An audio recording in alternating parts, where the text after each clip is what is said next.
Could the future president of the United States be currently serving as mayor of Chicago? Meet Brandon Johnson, the 57th mayor of the Windy City. His journey to the mayoral office was not a conventional one. Before his political career took flight, Johnson was a Chicago community organizer, taking a similar path to that of our 44th president, Barack Obama. From there, he vaulted from school teacher to the Cook County Commissioner's office, and now the mayoral suite. Johnson's path has been paved with tenacity and a penchant for timely connections. His vision for Chicago, backed by national figures like Bernie Sanders and Elizabeth Warren, is a testament to his progressive ideals. But it's his connection with the Chicago Teachers Union that has truly bolstered his influence. The union's endorsement was a significant boost, demonstrating the power he holds within one of America's most politically potent and powerful labor unions. Johnson is not just a politician, but a dreamer. He has a vision for Chicago where social service spending is increased and big businesses foot the bill. But as with any dream, there are critics. Johnson's opponents argue that his utopian vision for Chicago comes at a cost, particularly when it comes to crime.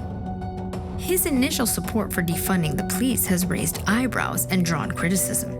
Yet, he has since clarified that he does not intend to cut police funding. The question of crime is a contentious one, with Johnson's detractors arguing that he is soft on crime and fails to hold criminals accountable. It's a criticism that Johnson will have to address as he navigates his term as mayor. Yet amidst the critique, Johnson's progressive dream remains alive, fueled by the hope of many who believe in his utopian vision for Chicago. So, who is Brandon Johnson? He's a former community organizer turned mayor, a progressive dreamer, a figure of hope for some, and a symbol of concern for others. His journey is far from over, and his impact on Chicago, and potentially the nation, is yet to be fully realized. Brandon Johnson represents the progressive dream, but how does this dream play out in reality? That's the question we're here to delve into today. Johnson's platform includes a bevy of progressive policies such as reduced public transit fares and increased spending on social services. The latter is a cornerstone of his agenda, as he believes in the power of community support systems to uplift those in need. His vision for Chicago even includes city-owned supermarkets.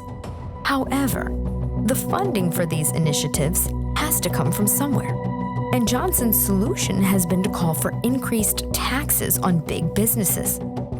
On paper, this may seem like an equitable solution, but it's not without controversy.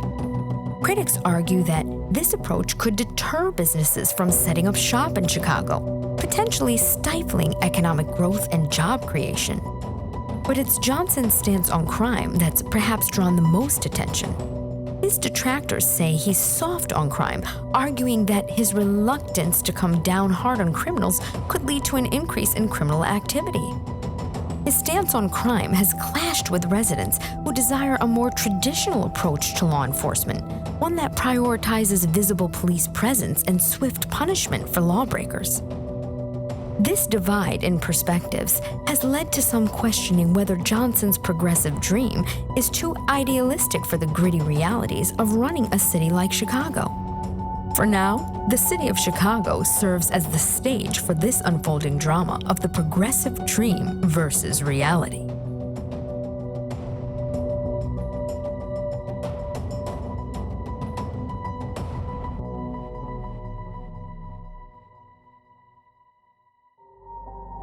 The Chicago Teachers Union is a social and political force to be reckoned with, and it stands firmly behind Johnson. But what does this mean for his potential presidential run? Well, let's unpack that. Unions, particularly those in education, are a significant political force. They have the power to mobilize resources, rally members for political causes, and influence policy decisions. The Chicago Teachers Union, one of the most potent in the country, is no exception. Its endorsement of Johnson in the mayoral race was undoubtedly a major contributing factor to his victory. The union's endorsement is not just about the votes of its members. It's about the weight and credibility it carries. The union is known for its relentless advocacy for socialist and Marxist causes. Their backing signals to voters that Johnson is a candidate who supports these values, which has become a cause of controversy amongst centrist and right-leaning voters. But imagine his clout within the union on a national scale. If Johnson decides to run for president, the support within the Chicago Teachers Union could be instrumental. It could pave the way for endorsements from other unions across the country, providing a strong base of supporters and resources.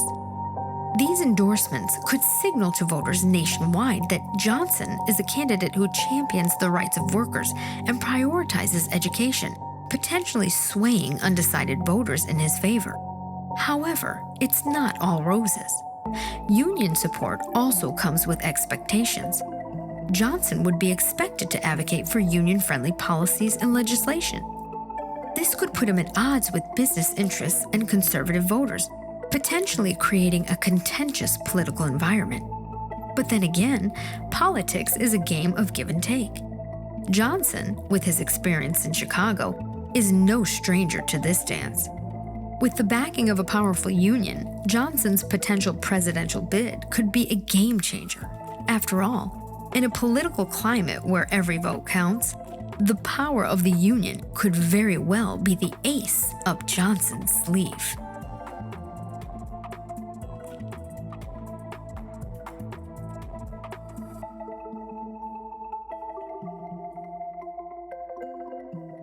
They say the youth is the future, but could they also be the key to Johnson's path to the presidency?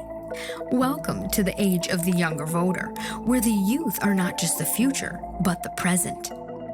This demographic is increasingly shaping our political landscape, and it seems that Mayor Brandon Johnson has his eye on the prize. Johnson's progressive policies poll highly favorable amongst the younger demographic. These are the ideas that resonate with the youth who are yearning for change. They see in Johnson an agent of this change, a leader who dares to dream and turn these dreams into reality. But it's not just about the policies, it's about the man himself. Johnson, with his history as a community organizer, represents a departure from the traditional political elite. He's seen as one of them, a man who understands their struggles and speaks their language.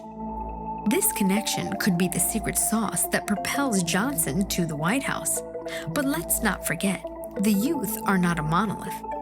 While many are drawn to Johnson's progressive agenda, there are those who are wary. His tax hikes, his stance on migrants, and perceived leniency on crime have raised eyebrows. And then there's the question of practicality.